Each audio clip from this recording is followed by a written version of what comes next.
आप देखेंगे बल्ब में भी हीट का यूज होता है, ये हीटर में होता है, ठीक है, चाय बनाने वाले केटल में और आयरन में, सारी जगह पे हीट का यूज होता है। उसके बाद है आपका सेफ्टी यूज, ठीक है, ये इंपॉर्टेंट है किसी भी इलेक्ट्रिक सर्किट में।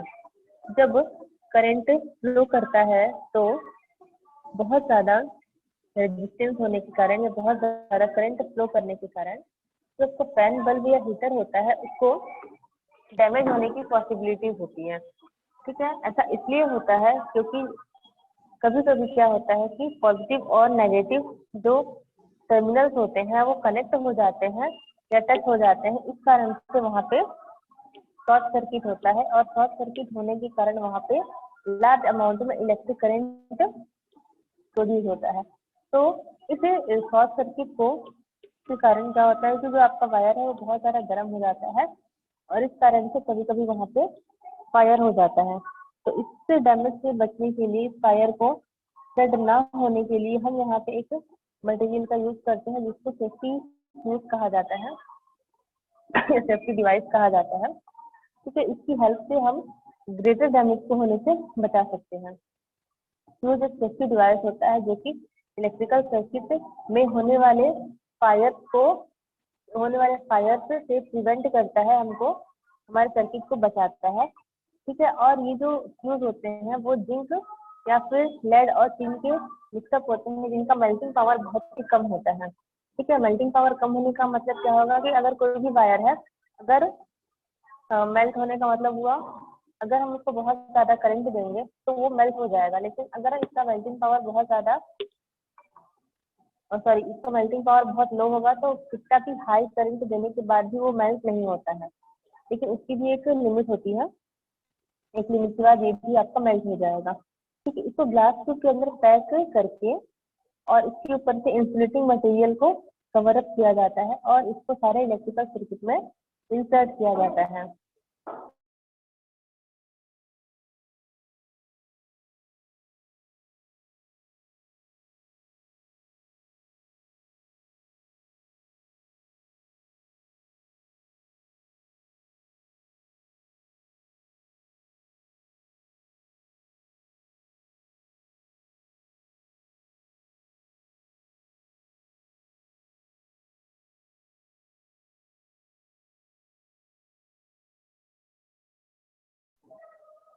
के बाद देखिए, अगर करंट की लिमिट बहुत ज्यादा हो जाती है तो सर्किट में जैसे ही आपका डैमेज होने वाला रहेगा, ये जो आपका फ्यूज वायर होता है ये मेल्ट हो जाता है या सर्किट में अगर ये लगा रहेगा तो ब्रेक हो जाता है, ठीक है। तो जैसे ही ये ब्रेक होगा आपके घर के जो सारे इलेक्ट्रिसिटी होती है वो चली जाती है।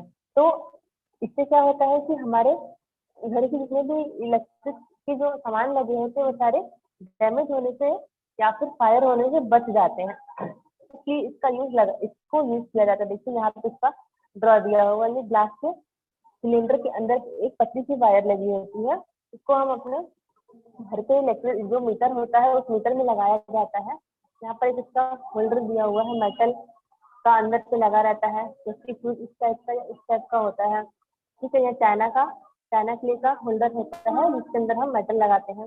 इसको लगाने का एक ही पर्पज होता है कि अगर आपके घर पे बहुत ज्यादा इलेक्ट्रिसिटी अगर फ्लो होती है और इलेक्ट्रिसिटी फ्लो होने के कारण अगर हमारे घर पे कोई स्पार्क हो जाएगा तो उससे क्या होता है कि आग लग सकती है, तो उससे बचाने के लिए हम इसका यूज करते हैं। और जैसे ही हमारे घर की इलेक्ट्रिसिटी एक लिमिट से ज्यादा फ्लो होने लगती है, ये ब्रेक हो जाता है और ब्रेक होते ही बिजली चली जाती है। और इससे आपको समझ में आ जाएगा कि जो फ्यूज वायर है वो चला गया है, तो आप क्या करेंगे कि आप उसको निकाल करके दूसरा वहां पे फ्यूज वायर को लगाते हैं।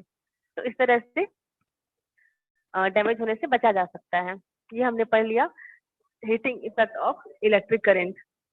अभी हम देखेंगे magnetic effect of electric current, ठीक है। 1820 में एक फिजिक्स के साइंटिस्ट थे हेंस क्रिश्चियन ओरस्टेड ने ये बताया कि अगर कोई करंट किसी वायर में कोई करंट फ्लो कर रहा है, ठीक है, और अगर हम वहां पे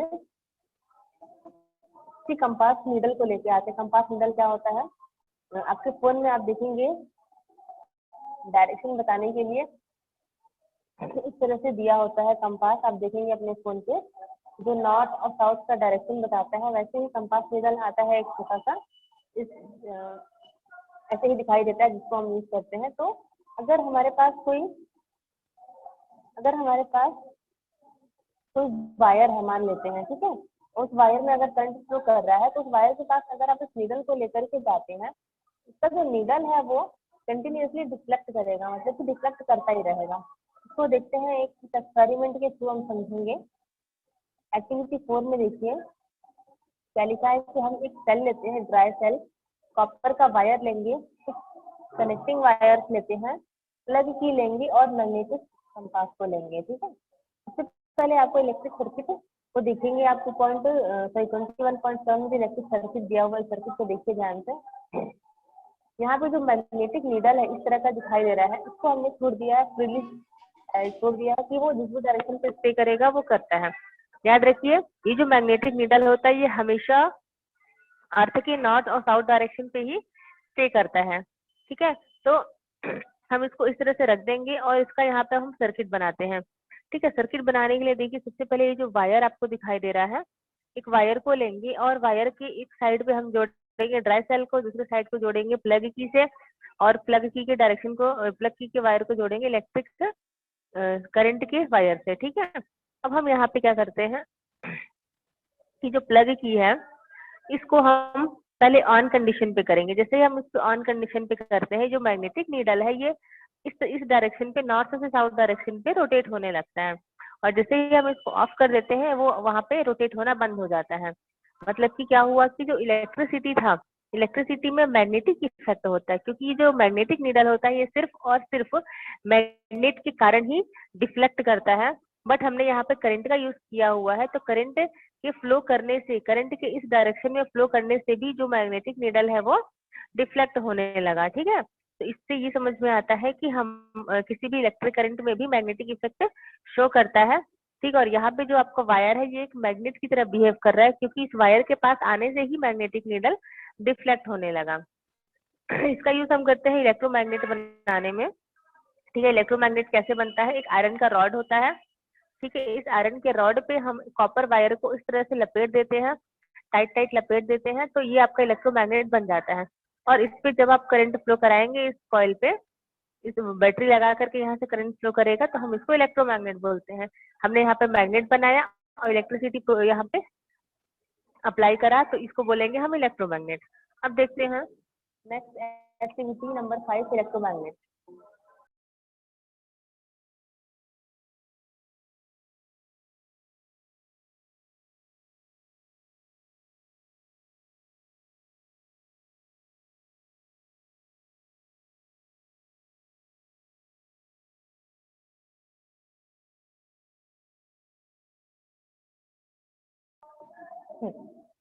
ये देखिए, इलेक्ट्रोमैग्नेट बनाया गया है। एक हमने यहाँ पे आयरन का नेल लिया हुआ है, कील ली हुई है, ठीक है। उसके ऊपर हमने कॉपर के वायर को लपेट दिया है, ठीक है। कॉपर के वायर को लपेट देंगे। इसको इलेक्ट्रोमैग्नेट कैसे बनाएंगे, यहाँ पे जैसे ही हमने लपेटा और बैटरी से इसको ऐड किया, ठीक है।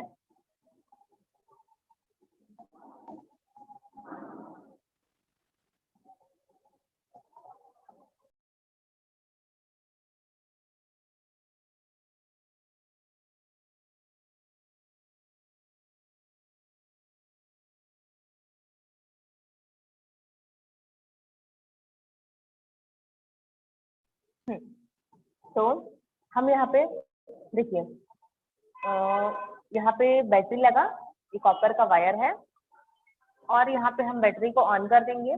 ऑन करने के बाद में 2 ठोक आयरन के नेल को उसके पास लेके आते हैं। तो आपको चेक करना है कि वो उस आयरन का जो नेल है वो उस पे स्टिक होता है या नहीं। तो आप देखेंगे कि हाँ, जैसे ही हम बैटरी को ऑन करते हैं, जो करंट है वो फ्लो करने लगता है पूरे आयरन के नेल और उस कॉपर के वायर में, और जैसे ही करंट फ्लो करेगा उसके अंदर मैग्नेटिक प्रॉपर्टी आ जाती है, और आप उस आयरन के नेल को उसके पास लेके जाएंगे, तो वो उसको अपने अट्रैक्ट कर देगा, ठीक है।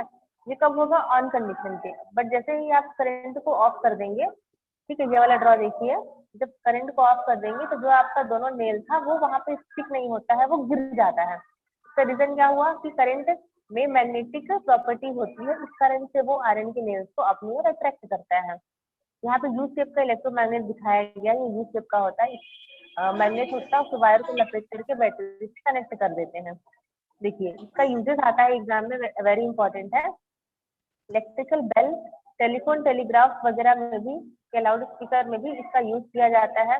क्रेन वगैरह में भारी सामान को उठाने के लिए या कचरे से आयरन की सब्सटेंस को अलग करने के लिए इसका यूज होता है। इलेक्ट्रिक मोटर, इलेक्ट्रिक ट्रेन और इलेक्ट्रिक जनरेटर में भी इसका यूज किया जाता है। बड़ी इलेक्ट्रोमैग्नेटिक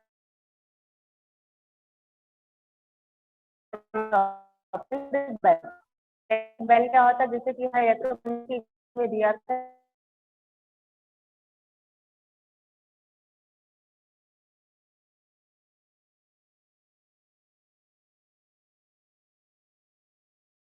की बात करता है। और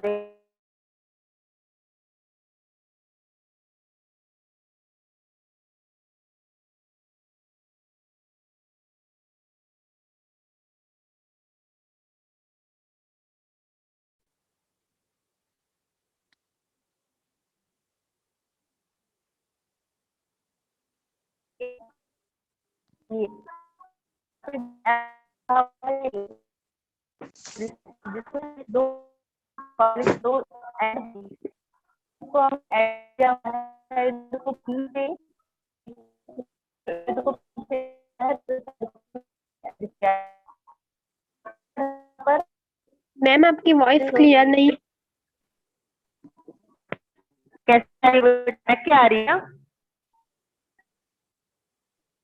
यस मैम।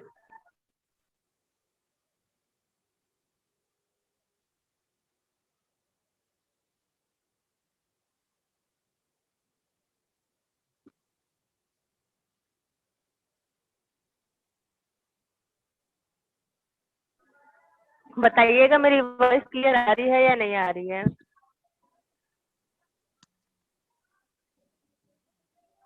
बताओ। यस मैम अब आ रही है। यस मैम अब आ रही है। ठीक है, चलो। तो देखो यहाँ पे हमने इलेक्ट्रोमैग्नेट लिया है, इलेक्ट्रोमैग्नेट का एक साइड पी से जोड़ा गया है, इलेक्ट्रोमैग्नेट का दूसरा साइड क्यू से जोड़ा गया है।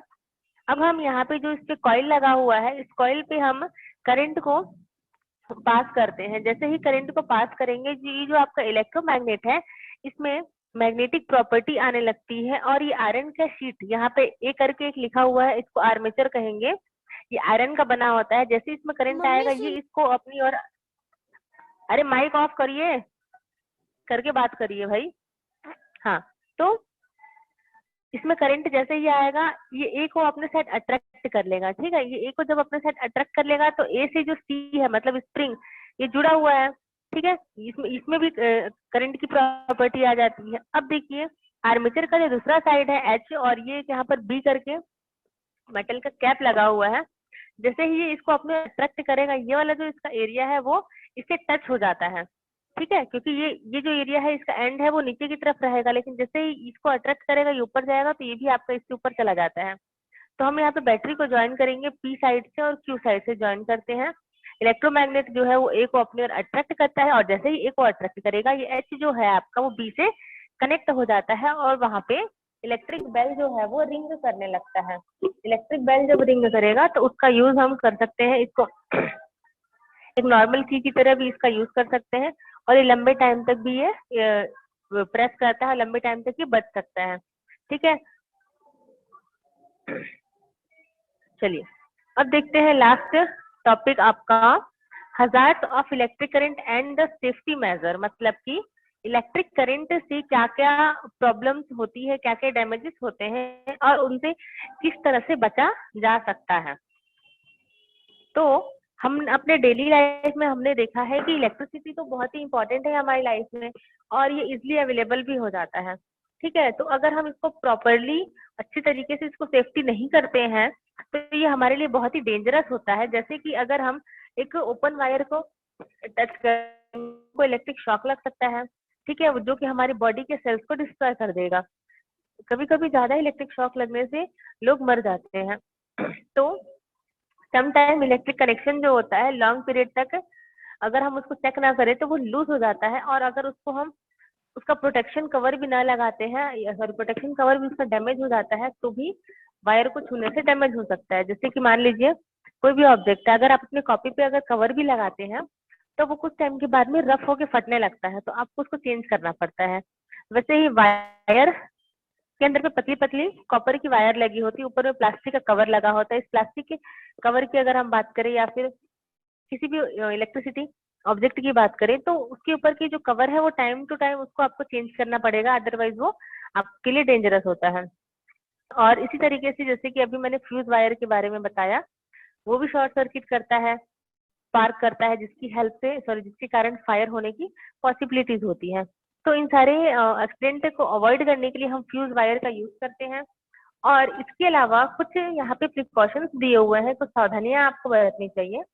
जैसे कि पहला, जितने भी स्विच है, प्लग है या इलेक्ट्रिक सर्किट के कनेक्शन है, सबको आपको घर पे आपको टाइट रखना चाहिए। टाइट स्क्रू की हेल्प से, स्क्रू ड्राइवर की हेल्प से उसको टाइट या फिक्स करके रखना चाहिए।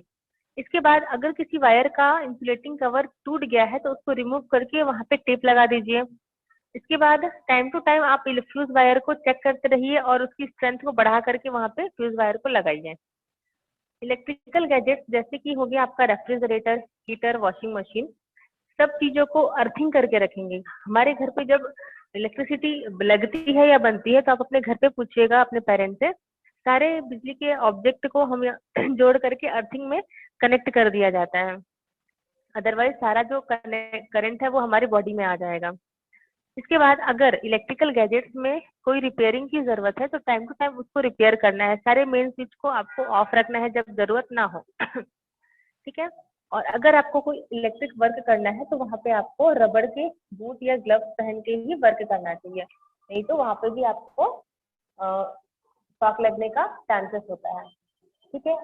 अब अगर कोई फायर या कोई एक्सीडेंट हो जाता है तो सबसे पहले आपको क्या करना चाहिए कि मेन करंट, जहाँ से करंट लगा हुआ है किसी पर्सन को, उस मेन करंट को आपको बंद करना पड़ेगा।